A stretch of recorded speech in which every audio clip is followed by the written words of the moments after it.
that sold the gun and, everything he went through to get the gun. So I think we see that a lot where, people are able to obtain a firearm that they have no business. They have, mental problems or other issues, Right. and still they manage. Well, so I don't know. Is this legal? You can sell a gun to a mental. Some people have some mental issue. You can. No, but the issue is whether the firearm ownership or the firearm dealer knows about these issues, whether the person applies for the ability to buy the gun, whether that's now, known by the authorities. And I think that's where the problem comes in, is that the authorities may not be aware Mhm. that this person has mental problems or criminal record or some other issue, I see. but they So get away with it. there are something that we can manage, right?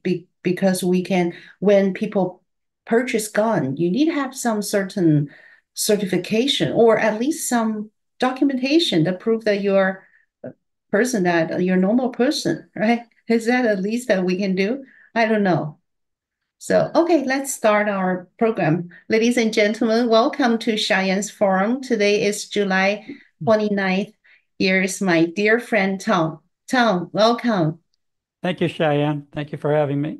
Sure, thank you so much.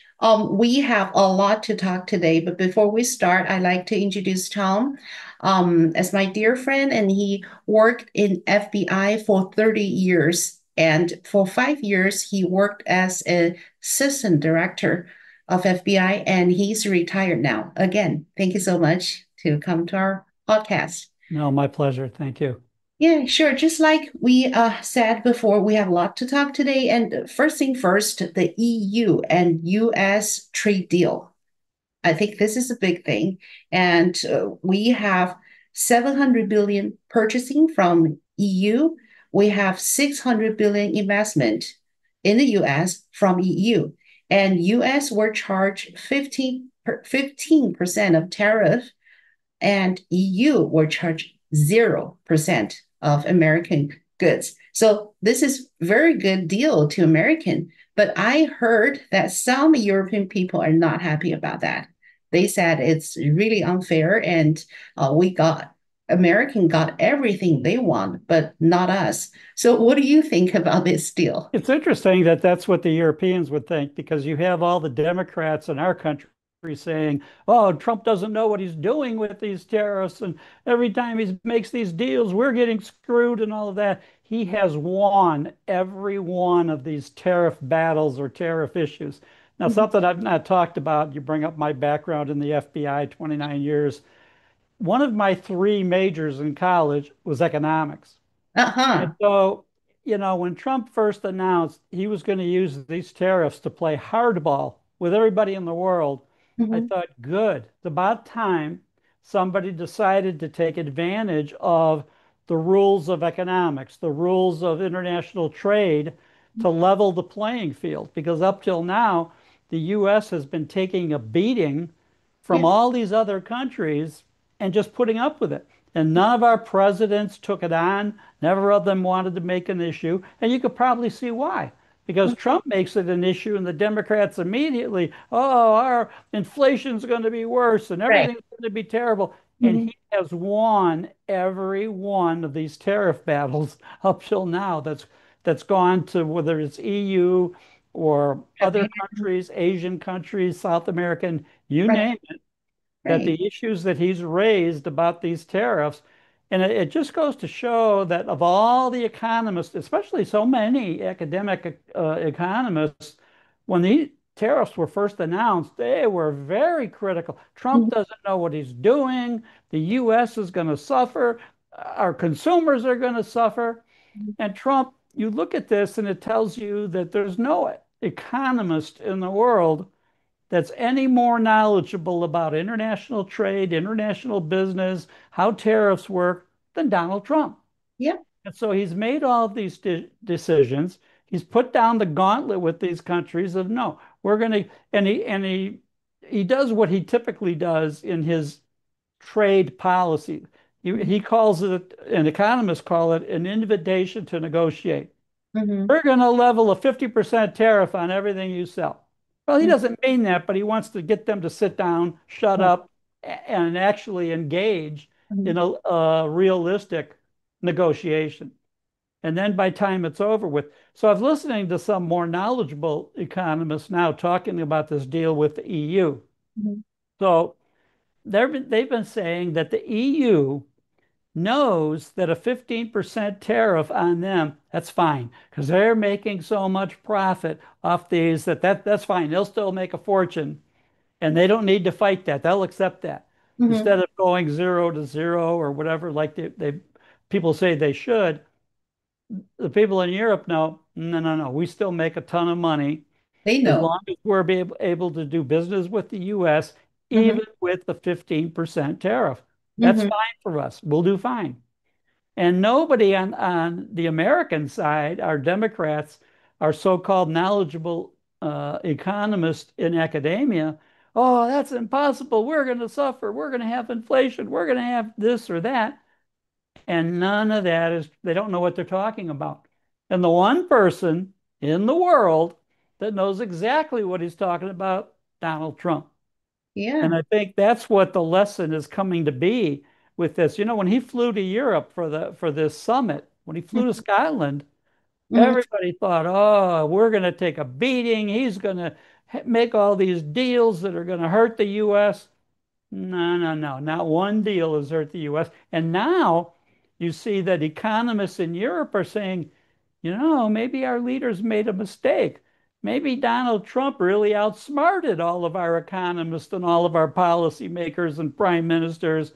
Uh-huh. And, while Donald Trump is out playing golf at his golf course that he owns in Scotland, everybody else is scrambling that, how did he do this to us?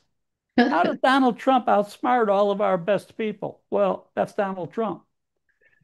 And Right. it, and it goes to show you, really, in a way, how evil our Democrats Yeah. and our leaders on the other side of the aisle are, because they immediately jump to the conclusion Donald Trump is screwing the United States and all the Americans are suffer. And while Donald is out golfing and relaxing, he knows he's winning this whole battle. And Mm. the actual knowledgeable economists in Europe are saying, you know what, he really did. He really did outsmart our leaders. They are realize the facts eventually. I think So they're realizing it now. yeah, They're right. looking at the hard facts now of what these deals mean, what Yeah. trade will look like. Hmm. And it also tells you, and I've heard some more reasonable economists on the news this morning saying, you know, they Trump and his people calculated that the Europeans are making so much money now that they know a 15% tariff won't hurt them at all. Just take that and run. Take it and Hmm. settle for it because they're still going to make a ton of money and the US is going to do fine as a result of the tariffs. Right. So the major criticize from EU is from France. So French people are not happy and try to argue with the chairwoman, and she said this is the best deal that we can get Yeah. with Donald Trump. We actually did our best. Just don't complain. Exactly. Yeah. Exactly. Especially don't complain because they're still going to do fine. Oh yeah. Trump set Big this up knowing the numbers as time. he did that, Mhm. yes, these tariffs will not hurt Europe. They'll still make a fortune. We'll Mhm. all make money. Everybody should be happy. So shut up Yep. and do the deal. Go along with the deal. That's the thing. So we have done with Europe, which is the most important deal so far, and with Japan. And South Korea, I think it's not a big deal. They will follow. And right now, China is the last one that America need to deal with. So what do you predict? What's gonna I happen? predict that China's going to go along with everything because they're watching all these other deals first, and they want to see what's going to happen here. How Right. strong is Trump as a negotiator? How strong is the U.S. economy? How much will this benefit us to go along with this? And I Right. think now China's looking at it going, we I better bet. go along. We Right. better we better put up with this. Right. So we'll see. And also something happened yesterday or the day before yesterday. Remember Trump gave Putin 50 days to make a peace deal. And yesterday or the day before yesterday, he said, I probably will change the dates. I give you 2 more weeks and you have to have Yeah. the peace deal. So what do you think? He's changed his mind? No, Why I think, the time? again, all of this is still in the negotiation phase with Trump. And in business, as I said, one of my majors was business. Mhm. It's referred to as an invitation to negotiate, where you propose something, whether it's outrageous or not, and you Mhm. let the other side, it's an invitation for the other side to look at it and react and see what they want to do. And I think that's what he's doing with the Russians, with Putin, is Mhm. okay, here's my latest new invitation to negotiate, and then see how they react to it. So it's none of this is final. It's Mhm. all in the negotiation and discussion phase. Mhm. And Trump just he puts these things out there, knows what they're going to do, knows how they're going to react, and in Mhm. the long run knows what the if they'll go along with it. Mhm. And Mhm. it's interesting that he knows better than anyone. And so all of the Democrats can scream bloody murder, or the academics in these universities that are economics professors, they've all been wrong. Mhm. That's And the right. one person that's been right in the last 6 months since taking office is Uh-huh. Donald Trump. Right. And I think he looks at this stuff like you don't see him looking very upset about He's about any of it. So the language goes back and forth. yeah, They can call each other names. They can propose other issues, yeah, and in the long run, doesn't matter. yeah.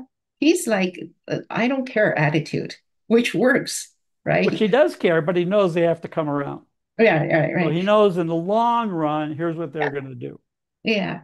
That's right. So you think because they have. He knows what they have to do. right. Yeah. He know the final result. Right. Let's put this way. So you think these reduce the dates for Russia is kind of invitation or kind of another push for Putin to come to the table to discuss, to Could be negotiate. that. It could be that. Could be Okay. just give Putin a little nudge. Let's go. Let's talk about this. Uh-huh. So we'll see what Putin gonna do. Yeah, Yeah. Yeah. Maybe 2 days, 3 days later, Trump change again. I only give you 1 week now. So could just be. talk to It me. could be. It could be Yeah. exactly that. Yeah. Okay. Yeah. So yeah, talk about the shooting yesterday happened in New York. I just feel so sorry for people that lost their life. It's it's nonsense.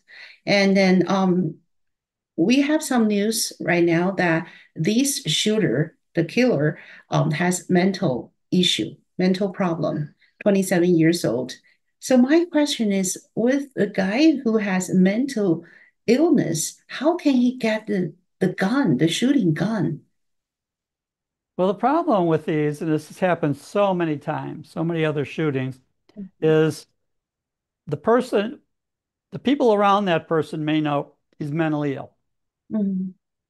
Local authorities somewhere may know he's been judged mentally ill, but do the authorities, when they sell the guns to him, do they know? So that's where the problem comes in. If you don't have this documented in the right way, then guys like him can go ahead and purchase weapons and do what they want. And the gun shop doesn't know, and the authorities in Nevada maybe don't know, and he goes ahead and does it. So that Mhm. could be. I think there's going to have to be a lot more of the facts come out instead of the immediate, the Right. background on him or what the issues were. They're talking about, Mhm. did he have an issue with the NFL, and that's why he was going to that office But it's building wrong. and went to the wrong floor. We just don't know. We don't know what all the details. Right, right. Now, So what's interesting about this on a separate point, right. I was after I retired in 2008, I was hired by CNN as a contributor, Mhm. eventually their senior law enforcement advisor. Right. And every time there was a shooting, a school shooting, something like that, I'd get called. And so now, and a couple of these lately I've been called, but I've kind of said, no, you have all of these other contributors. So I was watching the news today, and in one segment, they might have had five former FBI agents as consultants. I knew many of them. Now, I've never met Nicole Parker. She's younger, but the other one, several of the other ones I knew. One of them's a good friend of mine, Chris Swecker, who's been on Fox News many times. He was a former FBI assistant director. We were assistant directors together in the 2005 to 2008, 9, 10 Mhm. time frame. It's I like, had I hit mandatory retirement in 2008. hmm He was right behind me a year or two later. hmm And so now he's still on as a Fox contributor. right. And and I get called on many of these. I got called a couple of weeks ago on some shooting, I forget which one. And I just thought when the booker called me, I said, hmm well, thank you for going down the list and calling me, but you have all these other contributors that you're calling all the time, from Chris Wecker, who's great, to the younger ones like Nicole Parker, and then all these retired agents in between, or agents that resign. I don't hmm think Nicole Parker did enough time to actually have a full retirement, but hmm Chris Wecker did. He and I both did. hmm And what's interesting, the reason I didn't want to do some of these was you say the same things over and over. Yeah. What the authorities have to do, the Uh-huh. backgrounds they have to do on it, check his social media, check, contact all the people that know him and relatives. And it's just so redundant. To me, it's redundant. To Mm-mm-mm. them, it's brand new. There may be a new contributor. They've never done this before. Now they're on national TV. Okay, that's great. I Mm-hmm. just I don't feel compelled in these situations because they're so, I shouldn't say they're so routine because there's so many of these shootings. Mm-hmm. What's routine is when there is a shooting like this, what the authorities need to do is, you can go down the checklist, and Mm-mm. they do. What they have to do with his social media, neighborhood checks, school check, you name it. Mm-hmm. So I just think, okay, let these other contributors say all those things. I just feel I don't need to do it again for the 150th time because It's I've been doing it. I was a contributor to CNN from 2009 to 2019, 10 a, years. 10 years. Like, Every time one of these shootings came up, it's almost the same story over and over. mhm. So Yeah, like you see so many cases, like shooting cases. What's um in common of these cases? usually what's in common is that you have some degree of mental illness, typically, Oh, and oh, and their ability to still be able to get a weapon, still be able to, obtain. It's funny, I was watching, one of the news shows this morning. They hmm had the caption at the bottom, concealed carry permits. And they were showing a video of this guy, this shooter, walking down the right, sidewalk right, carrying the rifle. right, It was not concealed. It wasn't like he had this hidden under a jacket, went into the building and then started shooting. He's right. walking down the street with And nobody stopped him. nobody stopped him. That's something I feel weird too, because I Yeah, saw the picture. He hold a gun, just just walking on the street. I And know. this I is in know. New York. We have so many people around, and it's just happened like that. Right. So we probably need to wait for more details to come out. No, we could never wait. We have to know right now, right this minute. You're a contributor. You tell us what happened. What's he thinking? What's his background? Why did he do it? Why didn't somebody stop him? Why? Uh-huh. Yeah, And that's I'd be like, we really need to learn more about this. We need to learn more about the shooter. We need to know more about what the motive was. Mhm. And, you know, by time we get there, nobody will care. By this time next week, it's not a story anymore. So what? But Yeah, now yeah. you've discovered all of these You're right. facts about this guy. You know why he did it. You know who he is. You know who he hated. You know Mhm, what contributed to this. mhm. Who cares? It's Who will only good for, care? Who will care in a week, yep. 2 weeks? It'll be another forgotten shooting. And Right, right. besides, we might have one or two in between that. So that's the frustrating part. for me, when I was on the air two, Right. three, four times a week on CNN, that these things all, it's hard to figure out something you could say that's unique or profound or anything. Everybody's trying to find that. So if you watched these news shows this morning or this afternoon, even what the contributors were saying, whether it was one contributor or five in a row, pretty much same thing. And Yep. so that's why for that type of story, I wasn't as compelled to go. And I've had invitations lately in the last month or two. Mm. Oh, you want to come on? No, thank you. So we probably more like keep doing for one or keep digging for one news and see how long we can, yeah, we can stay on. So there is a news that we digging and we follow for a long time, Epstein. So after interview with DOJ, Maxwell filed a appeal against sex trafficking conviction, and then, well, she right now is 20 years in prison, and she has some other requirement. So I just wondered, does that mean that she is a uh, witness now? She cooperated with DOJ and changed her status to witness. What? Well, that'll depend on DOJ. Do they need her testimony? Is there something she can bring to a courtroom or to a grand jury or to a regular investigation that they don't know or they don't have properly documented up till this point?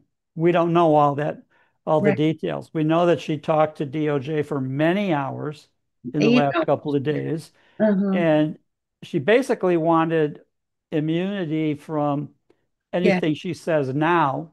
right. Now, what's interesting about that, she's already serving 20 years. Yeah. So, to worry about immunity so they don't make, well, they might make it 21 years or they might make, I think at this point, that's not the issue. But I think for her, the issue is can she bring something to the table in the Epstein case that they don't have or that they can't use up till now? Now, Mm. one of the biggest issues in the last couple of weeks, the Epstein list. Well, Yeah. she knows who they all are. Mm-hmm, She mm-hmm, booked them all, put them on the flights, took them to the island, mm-hmm, arranged to meet these girls. She knows mm-hmm, every one of them and mm-hmm, what they did and what she did and how it worked. So mm-hmm. I think in that sense, nobody in this case, she's more knowledgeable about all this than Epstein would be if he was still alive. Yeah, I She agree. was the coordinator. She Right. was the arranger. Mm-hmm. So that, brings up the issue. And a lot of people feel like, okay, she's in a position to damage a lot of people, a Mm-hmm. lot of dignitaries. And are they going to want her sitting in jail where she could do it? If not today, tomorrow, next year. So I think that, in many ways, she's in danger completely, more Exactly. so than Epstein. Exactly. So will Ex- she live long enough to relate all these facts to DOJ or anybody else? Mm-hmm. Right. And the news said she already gave DOJ 100 names already. So who are they? We don't know yet. And also, remember President Trump just said that he himself never been to the island first. Second, Bill Clinton has been to the island for 28 times. And I noticed that this is after Maxwell cooperate with DOJ. So maybe that's the news or that's the information that from Maxwell. We don't know. So, so if you are deal with this case, what are you gonna do? Well, if Use I was DOJ, I would want to give her enough immunity to talk, to give all these stories, to give all the facts. Mhm, Who did she book to the island? Which girls did she make arrangements for to go to the island or mhm, to meet these guys in the Manhattan mhm, apartment? mhm. So she's in a position to do so much damage to so many people. Right. And the question will be, now what? Are they going to want to extend to her some additional legal protection to give that information and physical protection if she gives that information, that they don't kill her. Mm-hmm. That is very By important. they, I mean people, you know, involved with, whoever it was that did all this, that were involved with these young girls that she put on the island with them or Mm-hmm. in the Manhattan apartment with them. Mm-hmm. So there are so many people that are so vulnerable. She holds the key to all that. Mm-hmm. That's right. That's right. So it's all depends on DOJ right now. Yes, to some extent, yes. Okay, we'll see. So this is very important. Maybe it's a game changer. Who Yeah, knows? and there's so many critics of Pam Bondi that say she's not capable of something at this highest level of difficulty in negotiating and making these kind of deals with her, that she's not, I don't know, not that competent to be able to do it. Mm-hmm, mm-hmm, But you also don't know if these are just enemies of her trying to diminish her authority mm-hmm, and her credibility in all of this. So mm-hmm. there is so much more to still come out Right. that it'll be very interesting to see how it goes. Right. I remember you told me before that Pam Bondi works as an AG at Florida, and you have some chance to deal with the Florida law enforcement, and you know that she's doing very well in Florida, right? As Yeah, AG. Florida law enforcement, the FDLE, Florida Department of Law Enforcement, which is basically their state police, All are right. outstanding. The FBI, when I was in the Bureau way back, Mm-hmm. um, I had outstanding relations with them, tremendous relationship, tremendous reputation, so very competent. And this is while she was the AG of Florida. Mm-hmm. But now we're in a different realm of how's this going to apply as AG of the United States. Right. Right. So we'll see. Maybe just give her a little bit more time to see what the outcome is. These cases are so complex Right. and the issues are so difficult. So it's not going to be just up to her to decide, oh, I'm going to do this, I want to do that. And then Right. people saying, well, she's not competent, she can't do that. She has a number of, now as AG of the United States, there are a number of people who are very competent, who can handle this type of thing. And as long as she has the political backing to do it, which so far it looks like she does, Mhm, mhm, then and then what you have are the people that were involved in the activities, whether mhm, it's Bill Clinton or members of the British royal family or whoever it might be, that have so much to lose. mhm, So right now they have to just completely badmouth her, try to destroy her credibility, try to destroy her reputation, mhm, even knowing that there are very competent people at DOJ mhm. below her that are very capable of carrying this out. So we'll see how far this goes. Sure, sure. Yeah, every case that she faced is the most difficult cases. Every single one, not easy case at all. And talking about Pam Bondi, she actually have some words, a decision yesterday.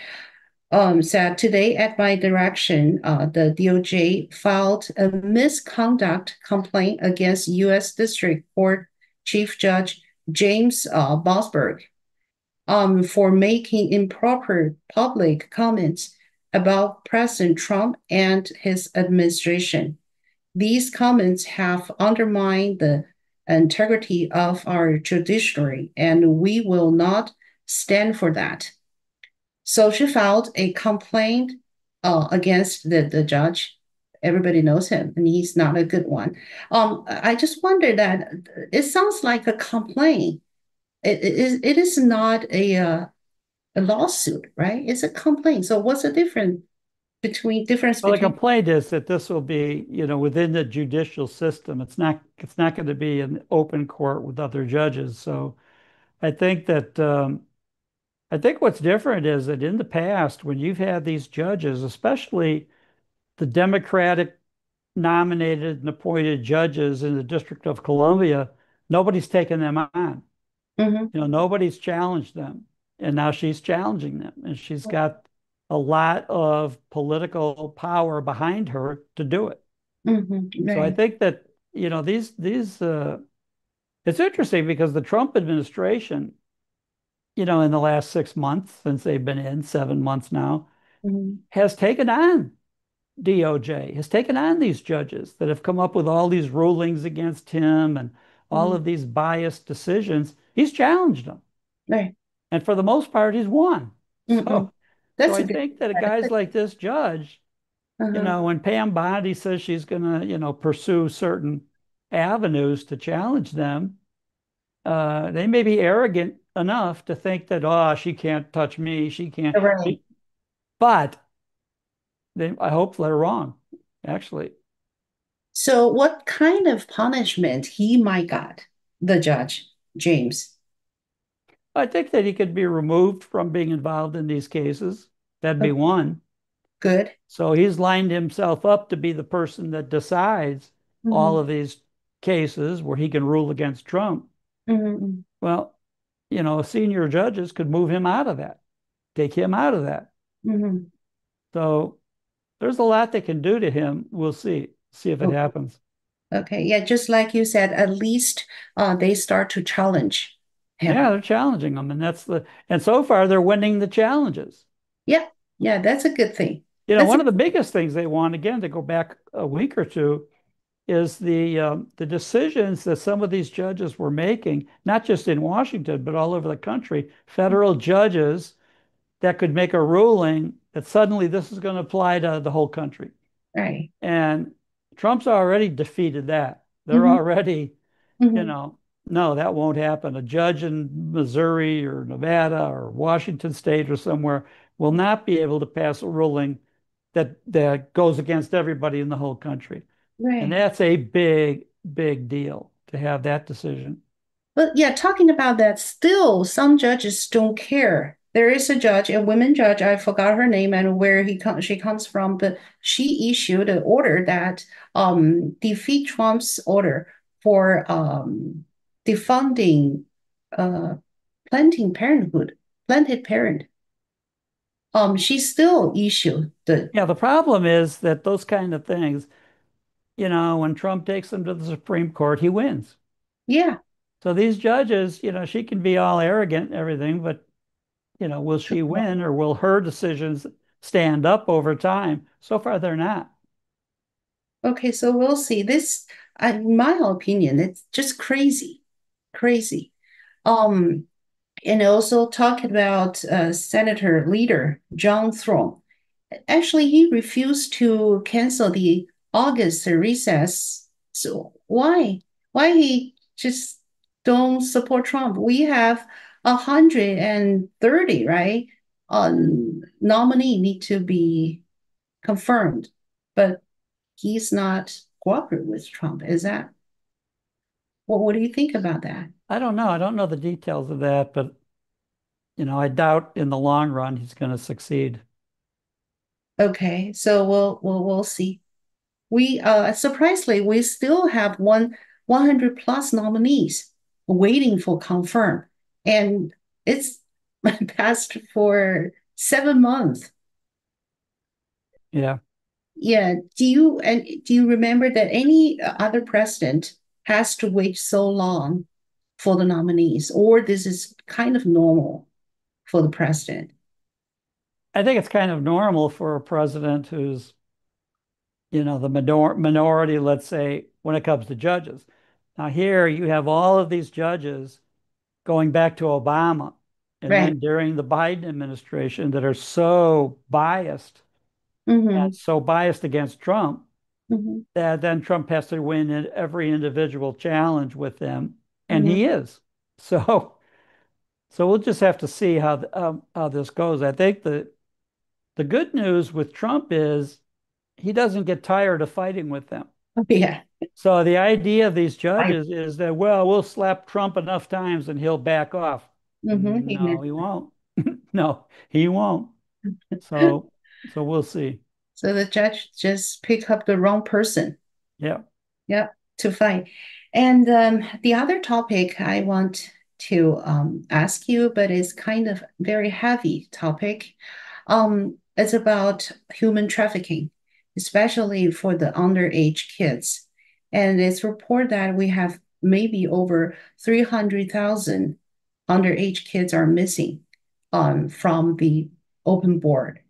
And I just wonder when this kind of human trafficking, especially for the kids, start. And um, was this crime as serious as it was when you are managed the organization crime? I think at the time when I was running organized crime investigations, Mhm, we didn't see the scale like they have now. We didn't see the machinery, let's say, to do that. And in the last few years, especially with the open borders mhm, and all of these millions of people coming across, which included children, which included women who were exploited, and that just enabled all of this trafficking to be at a different scale than it ever was. mhm, So mhm, we had it before, but we never had it at this level like we've had in the last couple of years. mhm. So I just wonder where these kids go. What usage for these kids? Why these people need the underage kids? Some kids is just like 7, 8, 9 years old. Where are they? What they are doing to them? Well, many of them are, like we've seen lately, are going to factories, are going to industrial jobs or sex trafficking. And we've had that too, and the women as well. So that's the difference is that this is at such a high level that we've just not seen this. And so now, everybody wants to fight Tom Homan and ICE and everybody trying to correct this, Mhm. but it's a tremendous battle because there's a lot economically at stake why they want to use these children. So, for example, let's see, some factories use these underage kids, and people will find it, and people will call the police. How can they survive? I mean, these manufacturers survive to have the children workers. It's in America. People know that it's crime. So I think they will report. So how can they just do it like this? Well, you need the federal authorities to go after, especially where these companies, like we just had in the last week or two, the ICE raid where children were being used in a marijuana factory or marijuana processing Right, plant. right, filled. And And yeah. that's why, because there's so much money at stake. And if they can get cheap labor, like children, like women, then that's what they're trying to do, and they get away with it because they have political backing to do it. Well, political backing. That means okay, some political That's party. that's me being kind. Democrat backing. Yeah, yeah, let's just make it clear. That is, I just cannot imagine. It's not like a small number. It's a huge number. We're Yeah, talking about thousands of thousands young right, kids are just right. missing. So do you think we can deal with that and save these kids and send them back to where they come from? Well, I think, I don't know if they're going to go back where they came from or if they're going to put in some kind of foster care or another situation in this country. But that's part of the complication of it. And that's why in the past nobody's wanted to really address this as a Mhm, major issue. I think now we're going to see where it is going to be addressed mhm. and stop it. Right. And I remember Dan Bundy, no, no, no, Dan Bongino, sorry. He actually has posted X 3, 4 days ago. He said he's trying his best to do his job. And he said, after I saw something happened when I deal with these cases, my whole life changed. Whole life changed. Not to criticize Dan Bongino, Uh-huh.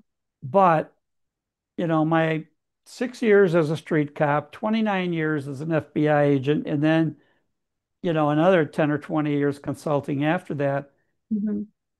And in charge of the FBI in Iraq for 4 months after our invasion in 2003, having been to Iraq, having been to Afghanistan, having been in war zones like that.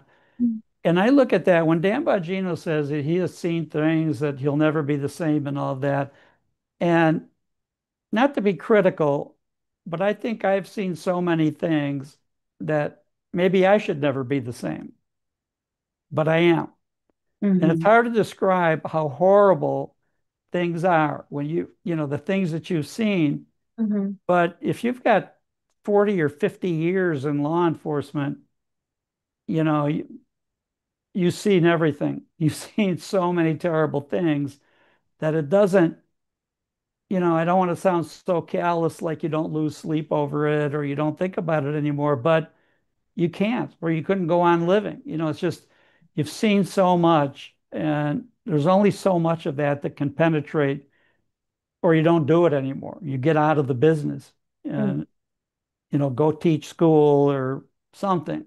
But to be involved in the profession of law enforcement on an international scale involving high level organized crime and other activities, it's pretty hard to say, that you can't go on because you've seen so many terrible things. You either deal with it and fight it and go on with your profession, or don't do it in the first place. If it's going to affect you like that, get out. Mm-hmm. So you thank you for sharing with me about this. This is so deep. And so you just know how to forget it, or you just know how to deal with it, or just how to take it easy. No, if you're gonna try to correct those things, then you have to deal with it and move on and be able to do your job and fight. Mm-hmm. And if that's too, I don't know, gut wrenching for you to do that, you're in the wrong business. So you better, And let somebody else do the job that can cope with it, that can do it. right, right, right. So I just thought a sentence that the real brave is you know how ugly life is, but you still love your life. Yeah. That's you, Yeah. right? Yeah. Well, thank you so much. Yeah. Well, you This, love your life and you want to create a world where everybody can live in that kind of peace and security and all of that. Now, we're hearing just today's news alone, not even talking about the New York shooting. Another story was a couple with their two kids in Arkansas hiking. And suddenly, somebody comes along, takes the parents, kills them, all of these, and the girls witness the parents being stabbed or something and being taken away. And you look at that and you wonder, stop and think about that. You're not in Manhattan. You're not in where you would expect serious crime, mhm, mayhem, and disorder to happen. You're hiking on a peaceful trail in Arkansas. right. And you're 10 years old, and suddenly you see your parents taken away and killed. How do you deal with that the rest of your night? You're not in law enforcement, you're a human being, you're a Right. citizen. And unfortunately, we have more and more citizens that see that type of thing all the time. Hmm. So it's pretty difficult to imagine. And if you're a law enforcement officer and you deal with this, now you're dealing with the children. They're right now supposedly with safe and sound with family members, but the parents and how they got killed and all of that is horrific in what should be a peaceful area. Hmm. So I think that's the problem that I see as a society. How do we deal with evil people that are doing this to normal citizens, Hmm. good people? Yeah. Well, thank you. You have a strong, like a still mind. Meanwhile, you have a soft heart. That's a Well, great combination. Thank you so very much. well, thank you. You really touched me today. Thank you, Tom. Thank you for sharing that feeling. Yeah. No, you're welcome. Thank you. Thank you so much. I'll translate this wonderful podcast later today, maybe tomorrow. So next week we can maybe have some deeper talk. I really need that. Thank you. Okay. Thank you so much, Tom. Okay. We Thank you, appreciate Cheyenne. it. See Thank you you. next week. See you next week.